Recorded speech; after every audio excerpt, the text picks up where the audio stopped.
let's learn about sample size calculation. Let's jump to an example. Let's say 5% of Amazon visitors purchase something. We now want to increase the purchase rate from 5% to something higher using a new homepage design. So what does sample size calculation actually do? There's at least two things you might be interested in. One thing might be, what sample size do I need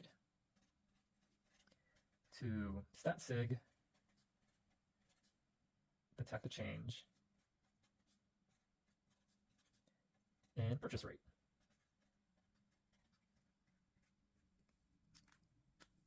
Question mark. And then you can also answer at least another question, which is 2. What percent change in purchase rate can I detect with my current sample size?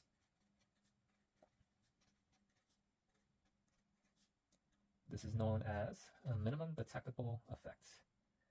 Minimum detectable effect. That is, what's the smallest change can you actually detect given your sample size?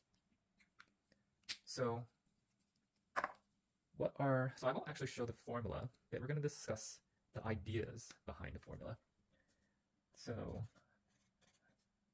let's talk about ideas and what are parts, ideas of the formula, which will remain a mystery for now, but you can find it easily online, just Google it. But what's given?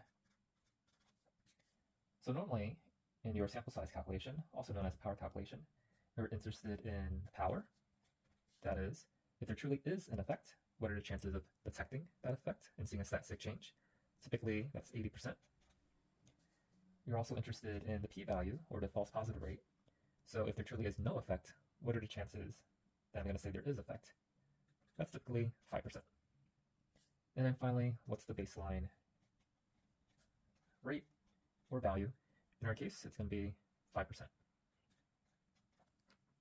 Let me get a little star so you know the 5% is coming from up here. So those are things that are given. What are things are you not given? I.e., what are some of the things you might be estimating or calculating? So 1 is the sample size. Let's call it n, is not given. The other thing not given is the lift, or how much you're improving.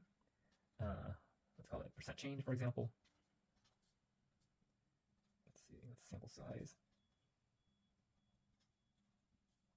And the last thing you're not given is standard deviation. For standard deviation, typically, okay, let's backtrack. So these are things you're not given. How can you estimate these things? So for something like standard deviation, you can use standard deviation of the current values. So standard deviation of current values. That is, look at your current data and just see what the standard deviation is. Or you can use standard deviation from, say, a previous project that also tried to increase purchase rate with a new homepage redesign. So you could say, hey, standard deviation from, say, a similar project, like another redesign project. Same thing with the percent change. You're trying to estimate the percent change.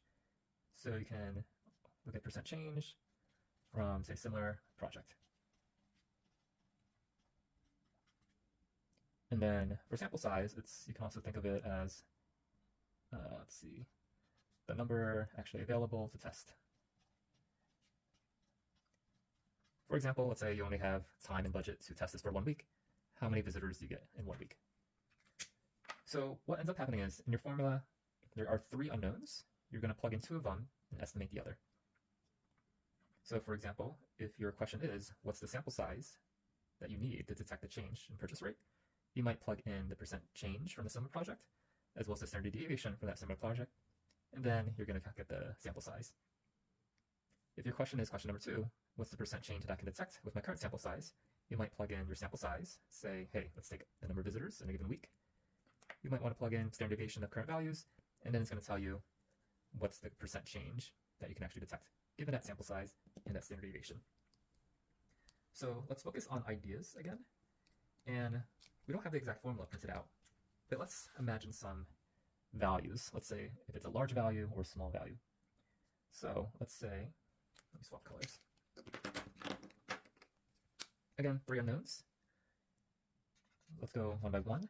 If, say, sample size is large, what does that imply? If you have lots of visitors on your website, then the lift that you can detect can be small, and their standard deviation that you're allowed might be a bit bigger. Let's focus on the lift for now.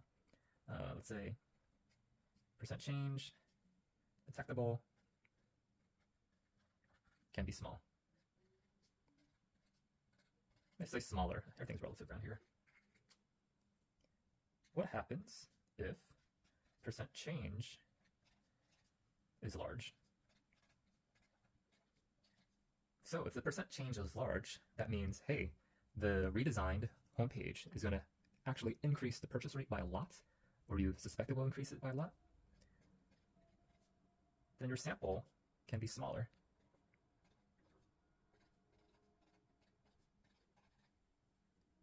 Because since the change is so huge, it's much easier to detect than if the change were much smaller. Lastly, if standard deviation is large, what does that mean? That means there's lots of noise in your data, so it's very unclear. So what ends up happening is your sample size needs to be larger.